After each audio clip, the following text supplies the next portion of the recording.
Good evening बच्चों, कैसे हैं आप लोग। उम्मीद है कि आप लोग सभी अच्छे होंगे, बी सेफ होंगे, एट होम होंगे। आज मैं आपके सामने लेके आया हूँ ऑर्गेनाइजिंग का सेकंड पार्ट। इससे पहले ऑर्गेनाइजिंग का फर्स्ट पार्ट लेके मैं आया था और आज हम शुरुआत करेंगे ऑर्गेनाइजिंग के सेकंड पार्ट की। जितना आपको पहले पढ़ाया था उसके आगे का है। तो आज हम ऑर्गेनाइजिंग सेकंड पार्ट में लेकर चल रहे हैं ऑर्गेनाइजिंग स्ट्रक्चर। जैसा कि नाम से कंफर्म हो रहा है आपको कि ऑर्गेनाइजिंग स्ट्रक्चर, ऑर्गेनाइजिंग यानी कि एक संगठन और एक ऑर्गेनाइजेशन संगठनात्मक ढांचा, यानी कि स्ट्रक्चर का मतलब क्या होता है, ढांचा, जिसके अंदर जितने भी टॉप लेवल पे मैनेजरियल एम्प्लॉयज मिलकर टास्क को कंप्लीट करते हैं, एक ग्रुप बनाते हैं, उसको बोला जाता है ऑर्गेनाइजेशन स्ट्रक्चर। इसमें देखा जाता है कि कौन कौन से टास्क कंप्लीट हो रहे हैं, उस टास्क को परफॉर्म करने वाले जो एम्प्लॉय हैं वो कौन से हैं, उनके अंडर में जो सबऑर्डिनेट हैं वो कौन से हैं, और जो उनके ऊपर हैं, जो सुपीरियर हैं, मैनेजरियल कोटे पर हैं, लेवल पर हैं, वो कैसे अपने आप को लेकर चल रहे हैं एक ऑर्गेनाइजेशन स्ट्रक्चर के अंदर, कि जिसके अंदर कि हम अपने ऑर्गेनाइजेशन स्ट्रक्चर के बेस पर अपने टास्क को कंप्लीट करना होगा। कैसे? जैसे कि आपके सामने है कि ऑर्गेनाइजिंग स्ट्रक्चर के बारे में थोड़ा डिस्कस कर लेते हैं कि organising structure refer to the framework within which managerial and operating task are perform. Organising structure के अंदर आपको बताया गया सामने कि ऑर्गेनाइजिंग स्ट्रक्चर एक फ्रेमवर्क है जिसके अंदर मैनेजरियल और जो उसको ऑपरेट करते हैं टास्क को कंप्लीट करने वाले परफॉर्मर यानी कि एम्प्लॉयज, वर्कर। तो जहाँ मैनेजरियल और वर्कर टास्क को कंप्लीट करेंगे एक ऑर्गेनाइजेशन के बेस पर, उसको बोला जाएगा ऑर्गेनाइजेशनल स्ट्रक्चर। क्लियर? उसके बाद आगे इसके जो मेन पॉइंट है तो कि it specifies the relationship between people, work and resources. Organisational structure को वेरीफाई करने के लिए उससे रिलेटेड कि जो पीपल है, वर्क है और रिसोर्सेज है, जो लोग होंगे, काम होगा, और जो काम को इंक्रीज करने के लिए, प्रोडक्शन को इंक्रीज करने के लिए कौन कौन से रिसोर्सेज होंगे, उन सबको मिलाकर एक बनता है ऑर्गेनाइजिंग स्ट्रक्चर। मैं फिर रिपीट करता हूँ, people, work and resources. Okay, आगे है एक good organisation structure should be dynamic, it can change as per condition. एक गुड ऑर्गेनाइजेशन स्ट्रक्चर जो होता है, जैसे कि अकॉर्डिंग टू प्लान अपने आप को लेकर चल रहा है, अगर प्लान के बेस पर जो भी इसका ऑर्गेनाइजेशन स्ट्रक्चर है वो डायनामिक भी हो सकता है। डायनामिक कैसे कि कीप्स ऑन चेंजिंग। जो भी उन्होंने अपने ऑर्गेनाइजेशन स्ट्रक्चर के अंदर जो भी एम्प्लॉय कलेक्ट किए हैं, मैनेजर डिस्कस कलेक्ट किया है, उसके बाद जब हम टास्क को कंप्लीट करने चलते हैं तो अपने टास्क को कहीं ना कहीं डायनामिक चेंजिंग यानी कि कीप्स ऑन चेंजिंग भी कर सकते हैं। कैसे? मैं फिर रिपीट करता हूँ, a good organisation structure should be dynamic, it can change as per condition. जैसी कंडीशन होगी एज पर कंडीशन, उसके हिसाब से हम चेंजिंग भी लेके आ सकते हैं। इसलिए कहा गया है कि ऑर्गेनाइजिंग स्ट्रक्चर जो है डायनामिक प्रोसीजर भी है। ओके बच्चों, आगे चलते हैं। यस, अब हम बात कर रहे हैं ऑर्गेनाइजिंग स्ट्रक्चर की। तो एक बिजनेस में ऑर्गेनाइजिंग स्ट्रक्चर की हमें क्या रिक्वायरमेंट है, जैसे कि आप देख रहे हैं कि नीड फॉर ऑर्गेनाइजिंग स्ट्रक्चर। एक बिजनेस में ऑर्गेनाइजिंग स्ट्रक्चर की हमें जरूरत क्यों पड़ती है, क्यों उसकी आवश्यकता पड़ती है? क्या विदाउट ऑर्गेनाइजिंग स्ट्रक्चर के हमारा टास्क कंप्लीट नहीं होगा? यस, नहीं हो सकता। जब तक हमारा ऑर्गेनाइजेशन स्ट्रक्चर नहीं बनेगा तब तक हम अपने काम को, अपने जो भी टास्क है उसको, उसकी ग्रोथ को इंक्रीज नहीं कर सकते। तो बिजनेस की ग्रोथ को इंक्रीज करने के लिए हमें ऑर्गेनाइजिंग स्ट्रक्चर की नीड होती है। कैसे? जैसा कि आप देख रहे हैं कि नीड फॉर ऑर्गेनाइजिंग स्ट्रक्चर में है कि organising structure allow coordination and coordination, correlation and coordination among human, physical and financial resources and enable a business enterprise to achieve desire goal. Organising structure में गोल को achieve करने के लिए हमें तो फिजिकली, मेंटली और फाइनेंशियल रिक्वायरमेंट की जरूरत पड़ती है। फाइनेंशियल रिसोर्सेज होंगे, फिजिकली और मेंटली वर्कर मिलेंगे तो अपने टास्क को हम कंप्लीट कर सकते हैं। जैसा कि आप देख रहे हैं कि organising structure allow correlation. Organising structure में तो कोरिलेशन होना जरूरी है, और कोऑर्डिनेशन का होना जरूरी है, जिसमें human, physical and financial resources and enable a business enterprise to achieve desire goal. कि जो भी आपका डिजायर है, जो भी आपने गोल को अचीव करने के लिए अपना डिजायर बनाया है, वो हम कंप्लीट कर सकते हैं with human, coordination, physically and financial resources के बेस पर। ये सब हमारे पास होंगे तो हम अपने बिजनेस की ग्रोथ को इंक्रीज कर सकते हैं। इसके लिए मैंने बताया कि need for organising structure.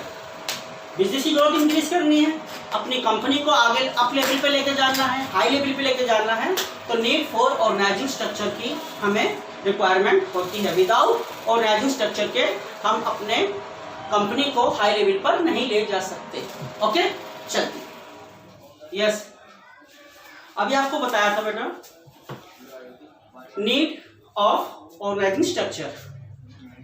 Need of organising structure के बाद नेक्स्ट पॉइंट है बेनिफिट ऑफ ऑर्गेनाइजिंग स्ट्रक्चर। एक कंपनी को ऑर्गेनाइजिंग स्ट्रक्चर बनाने के क्या क्या बेनिफिट्स हैं वो आपके सामने हैं कि बेनिफिट ऑफ ऑर्गेनाइजिंग स्ट्रक्चर, इसके अंदर a proper organisation structure ensure a smooth flow of communication and better control over the operation of a business enterprise। Business enterprise को सक्सेस करने के लिए स्मूथली प्रॉपर वे में एक प्रॉपर ऑर्गेनाइजेशन स्ट्रक्चर तैयार किया जाता है, जिसमें स्मूथली फ्लो यानी कि आसानी से हम अपने टास्क को कंप्लीट कर सकते हैं कि smoothly flow of communication and better control. जब एक अच्छा ऑर्गेनाइजिंग स्ट्रक्चर बनेगा तो कोऑर्डिनेशन अच्छा होगा, बेटर कोऑर्डिनेशन होगा, बेटर एंड स्मूथली हम अपने टास्क को अच्छे से कंप्लीट करेंगे। ऑपरेशन एंड बिजनेस एंटरप्राइज यानी कि जो भी हमारा टास्क है एंड जितना भी हमारा बिजनेस का जो ऑपरेशन है कि हमें हाई लेवल पे कंपनी को कैसे लेके जाना है, कैसे प्रोडक्शन तैयार करना है, उस प्रोडक्शन की मेकिंग के लिए हमें एम्प्लॉय चाहिए और उस एम्प्लॉय के साथ साथ एक मैनेजरियल एक स्टाफ चाहिए। जब एक स्टाफ अच्छा होगा, हमारे पास एक नॉलेजेबल स्टाफ होगा, मैनेजर पोस्ट से लेकर और वर्कर जो एक्सपीरियंस होल्डर होंगे, उनके साथ साथ हम अपने टास्क को, अपने ऑर्गेनाइजिंग स्ट्रक्चर के बेनिफिट्स को और इंक्रीज कर सकते हैं।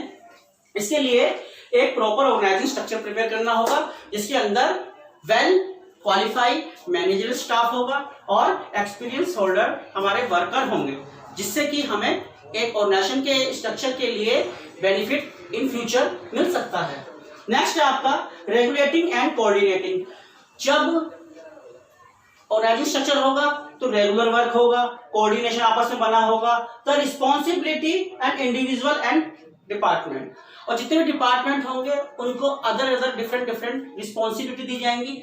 जब अदर डिफरेंट टाइप में रिस्पॉन्सिबिलिटी प्रोवाइड की जाएंगी तो वो स्मूथली अपने अकाउंटेबिलिटी दे सकते हैं कि हमने टास्क कंप्लीट किया है। तो यह है आपका ऑर्गेनाइजिंग स्ट्रक्चर, जिसके बेस पर स्मूथली होकर एक मैनेजर स्टाफ, एक एक्सपीरियंस होल्डर, वर्कर स्टाफ अपने काम को स्मूथली और अच्छे ढंग से कंप्लीट कर सकता है।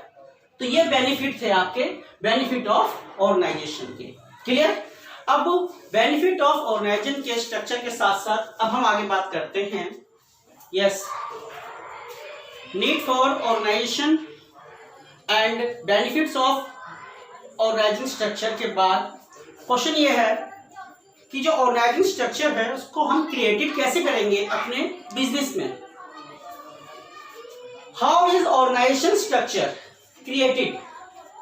ऑर्गेनाइजिंग स्ट्रक्चर को क्रिएटेड भी करना होता है, कैसे करेंगे हम? क्योंकि जितने भी डिपार्टमेंट हैं स्मूथली वर्क करना है, अकाउंटेबिलिटी भी देनी है, अथॉरिटी रिस्पॉन्सिबिलिटी के साथ साथ। तो जब तक बिजनेस ऑर्गेनाइजिंग स्ट्रक्चर नहीं बन पाएगा, बिजनेस में ऑर्गेनाइजिंग स्ट्रक्चर को हम क्रिएट नहीं कर पाएंगे, तब तक हम डिपार्टमेंटल वाइज अकाउंटेबिलिटी नहीं ले सकते। तो ऑर्गेनाइजिंग स्ट्रक्चर को के बेस पर बेनिफिट के लिए सबसे पहले हमें अपना एक स्टाफ बनाना होगा। कैसे? कि ऑर्गेनाइजिंग स्ट्रक्चर को क्रिएट करने के लिए सबसे पहला पॉइंट आपके सामने आ रहा है बोर्ड ऑफ डायरेक्टर। सबसे टॉप लेवल पे आएंगे बोर्ड ऑफ डायरेक्टर, जो कि आपके सामने है। बोर्ड ऑफ डायरेक्टर के अंडर में जो काम आएंगे वो आते हैं managing director. Board of director, managing director, इनके अंडर में काम करते हैं। मैनेजिंग डायरेक्टर के अंडर में 4 लोग काम करते हैं। वो है आपके production manager, purchase manager, finance manager और मार्केटिंग मैनेजर। कौन से? 4, जिनके बेस पर पूरा market condition, market situation depend करती है। फिर रिपीट कर रहे हैं, production manager, purchase manager, finance manager और मार्केटिंग मैनेजर। ये 4 टाइप्स के मैनेजर हैं जो कि मैनेजिंग डायरेक्टर के अंडर में वर्क करते हैं और managing director board of director के अंडर में वर्क करता है। क्लियर? अब हम आगे चलते हैं। जो हमारा प्रोडक्शन मैनेजर है, प्रोडक्शन मैनेजर के अंडर में 2 आते हैं मैनेजर, एक तो फैक्ट्री मैनेजर और स्टोर मैनेजर। कौन सा? फैक्ट्री मैनेजर और स्टोर मैनेजर। और जो परचेज मैनेजर है, परचेज मैनेजर के अंडर में आते हैं 2 ऑफिसर, एक तो परचेज ऑफिसर और परचेज असिस्टेंट।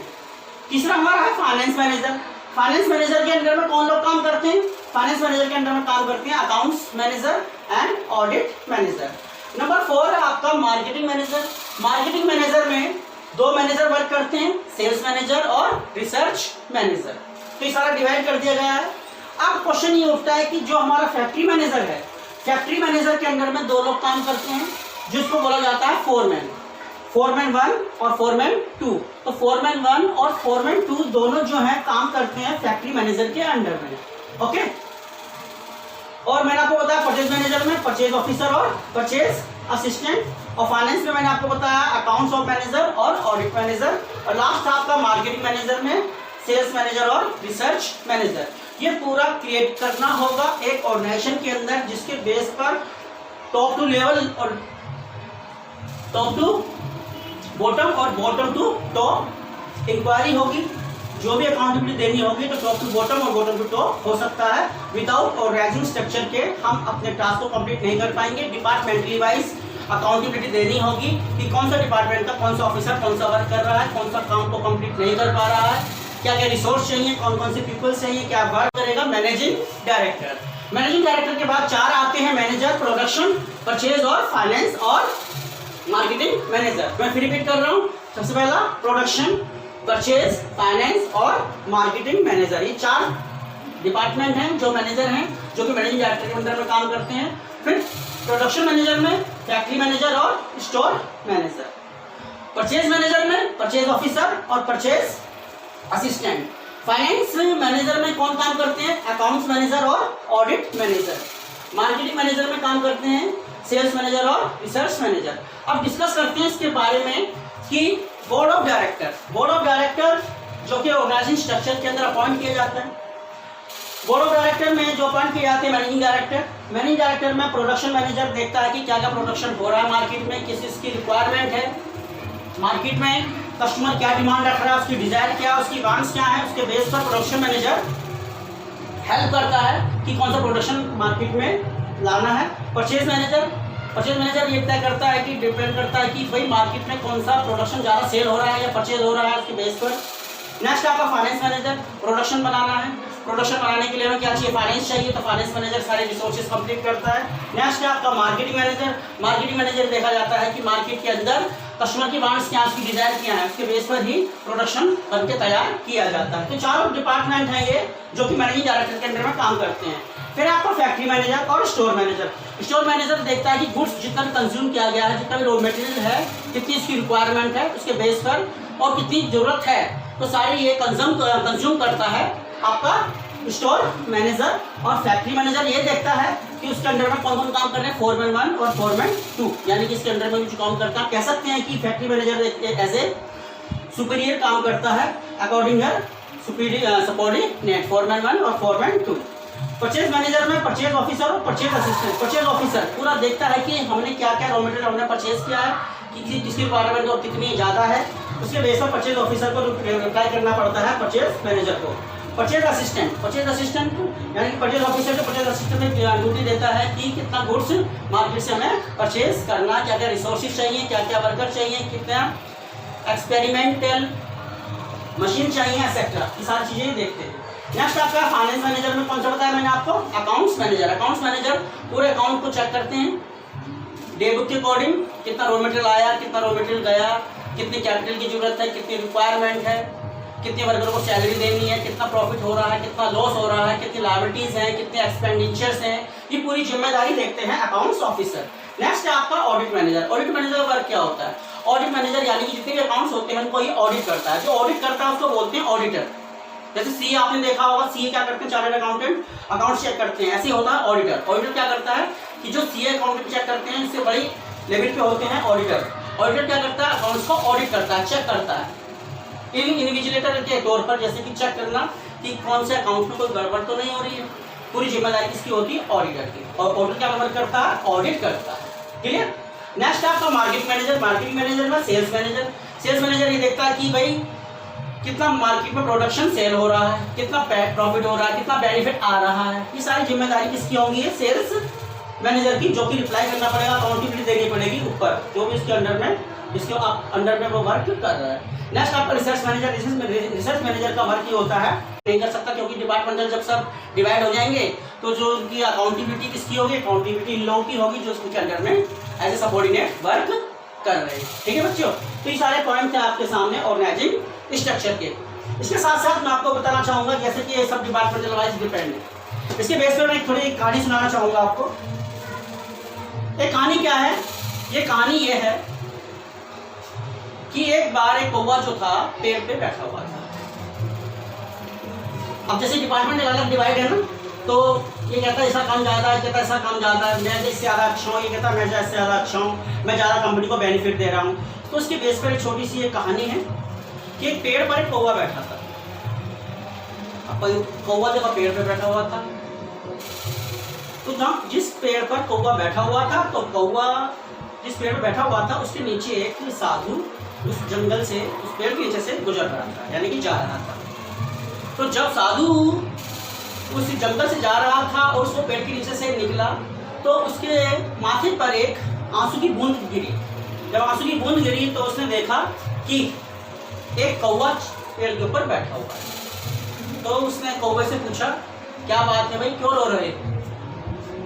तो कौवा कहता है, महाराज मुझे कौवे की जो योनि मिली अच्छी नहीं मिली, लोग मुझे पसंद नहीं करते हैं, कोई मुझे पालता नहीं है, कोई मुझे खाने को नहीं देता है, मैं केवल शराब में काम आता हूँ, लोग मुझे अपना झूठा खिलाते हैं, मेरी जिंदगी में जिंदगी है।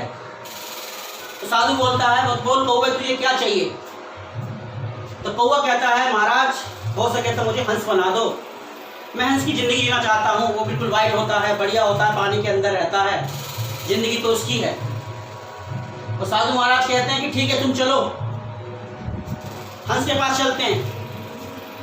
तो कौवा और साधु दोनों हंस के पास जाते हैं और देखते हैं कि हंस पानी के अंदर अपना तैर रहा है। तो हंस को कहता है कौवा कि तेरी क्या ज़िंदगी, तो बिल्कुल वाइट है, एकदम पानी की तरह, लोग तुझे देखते हैं, पसंद करते हैं, तुझे दाना डालते हैं, तेरी लाइफ बहुत अच्छी है। तो हंस कहता है, ये भी कोई जिंदगी है, पानी की तरह सफेद हूँ, कोई मेरी वैल्यू नहीं है, जब लोग मेरी फोटो खींचते तो पता नहीं चलता कि पानी की खींच रहे हैं या मेरी खींच रहे हैं, कोई जिंदगी नहीं है, मैं बहुत परेशान हूँ, मुझे इस योनि में नहीं रहना है। तो साधु महाराज कहते हैं, अच्छा भाई हंस तुझे क्या बनना है? हंस कहता है, महाराज मुझे तोता बना दो। तोता बना दो कि ठीक है। साधु महाराज कहते हैं, मैं तेरे को तोता बना दूंगा, लेकिन पहले तोते से तो मिल के पूछ लो कि तोते की कंडीशन क्या है, वो किस दशा में है। तो साधु महाराज और कौवा और हंस तीनों चलते हैं, जाते हैं, देखते हैं जंगलों की तरफ, हरे हरे पेड़ होते हैं, 2-3 राउंड लगाते हैं ऊपर की तरफ, आकाश में घूमते हैं, कुछ नीचे जो साधु महाराज नीचे घूमते हैं, लेकिन कहीं भी उनको तोता दिखाई नहीं देता। जब काफ़ी देर घूमने के बाद उनको दिखाई देता है कि एक डाल पर एक तोता बैठा हुआ है। तो साधु महाराज और कौवा और वो हंस जाते हैं, तोते के पास जाके कहते हैं, वाह वाह तोते, तेरी क्या जिंदगी है, पेड़ पे बैठा है, लोग तुझे अमरूद खाने को देते हैं, हरी मिर्च खाने को देते हैं, तेरी लाल लाल चोंच है, लोग तुझे पसंद करते हैं, फोटो कैप्चर करते हैं तेरा। और कौवा और हंस तीनों चलते हैं, जाते हैं, देखते हैं जंगलों की तरफ, हरे हरे पेड़ होते हैं, 2-3 राउंड लगाते हैं ऊपर की तरफ, आकाश में घूमते हैं, कुछ नीचे जो साधु महाराज नीचे घूमते हैं, लेकिन कहीं भी उनको तोता दिखाई नहीं देता। जब काफ़ी देर घूमने के बाद उनको दिखाई देता है कि एक डाल पर एक तोता बैठा हुआ है, तो साधु महाराज और कौवा और वो हंस जाते हैं तोते के पास, जाके कहते हैं, वाह वाह तोते, तेरी क्या जिंदगी है, पेड़ पे बैठा है, लोग तुझे अमरूद खाने को देते हैं, हरी मिर्च खाने को देते हैं, तेरी लाल लाल चोंच है, लोग तुझे पसंद करते हैं, फोटो कैप्चर करते हैं, तेरी जिंदगी बहुत बढ़िया है। तोता कहता है ये तो जिंदगी है, तुमने 2-3 राउंड लगा लिए पेड़ों के साथ, तुमने तो पेड़ का रंग भी हरा दिखाई दिया, मेरा रंग भी हरा दिखाई दिया, तो पेड़ में और हरे रंग में मेरे में दोनों में क्या फर्क है? नहीं, ये कोई लाइफ नहीं है। लोग पकड़ लेते हैं, पिंजरे में डाल देते हैं, मिट्ठू मिट्ठू बोलते हैं, तो पिंजरे में कैद कर लेते हैं, ये कोई जिंदगी थोड़ी है। अब साधु महाराज परेशान, कौवे से कहते, कौवे देख ले भाई, हंस तुम भी देख लो, तुम कह रहे हो कि मैं तोता बना लो, तोते की जिंदगी बेकार।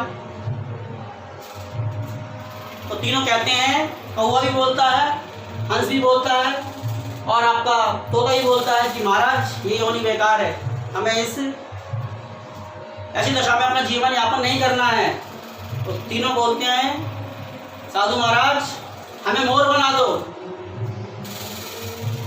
साधु महाराज कहते हैं, मैं ठीक है, तुम तीनों को मोर बना दूंगा, लेकिन मोर बनाने से पहले मोर के पास चलते हैं, उससे तो पूछते हैं कि भाई वो अपनी लाइफ में खुश है नहीं है।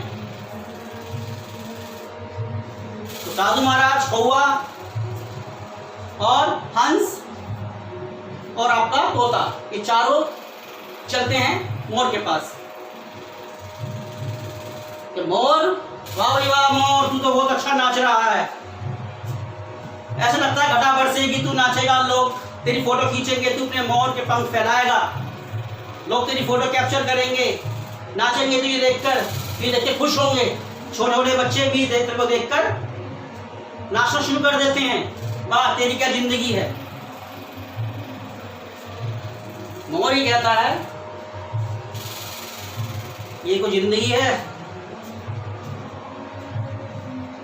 ये कोई जिंदगी है। बारिश आती है तो मैं मोर पंख करके नाचता हूँ, लोग खुश होते हैं, लेकिन तुम्हें ये नहीं पता कि जब मेरा शिकार होता है तो मेरे को शिकार करने के बाद, मेरे पंखों को मार्केट में सेल किया जाता है, उनको बेच दिया जाता है। हर 1 घंटे के अंदर दूसरे कौवे की, हर 1 घंटे बाद एक दूसरे मोर की मौत हो जाती है।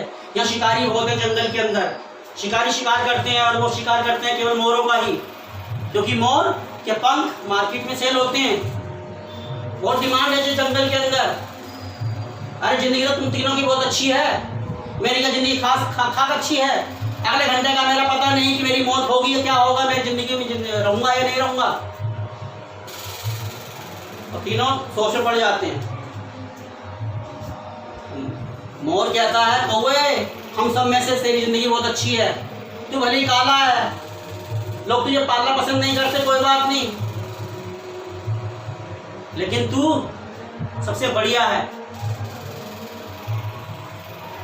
कैसे बढ़िया है ये तू खुद जानता है, ना तुझे लोग मारते, ना पीटते, ना कुछ कहना, ठीक है, तो अपनी डाल पे बैठा हुआ है, अपने काव काव काव काव कर रहा है, कम से कम लोगों को संदेशा तो दे रहा है कि तुम्हारे घर कोई मेहमान आने वाला है। ना तुझे मौत की चिंता, ना तुझे इस चीज की चिंता। तो बच्चों, कहने का मतलब ये है कि जो व्यक्ति जिस कंडीशन में है उसको वैसे ही रहना चाहिए। चाहे वो कौवा हो, कौवा अपनी लाइफ में खुश है, तोता अपनी लाइफ में खुश है, हंस अपनी लाइफ में खुश है, मोर अपनी लाइफ में खुश है। और खुश नहीं है तो खुश रहना पड़ता है, अपने आप को सेटिस्फाई करना होगा आप लोगों को। जैसी आपकी लाइफ है, जैसी आपकी पोजीशन है, आपको उसके अंदर एक अच्छी अपने आप को इम्प्रूवमेंट करते हुए अपनी इमेज बनानी होगी। जैसे डिपार्टमेंट वाइज अलग अलग हैं, ऐसे सबकी लाइफ भी अलग अलग है। तो अपने आप को इम्प्रूव करना होगा कि आप किसी से कम नहीं हैं।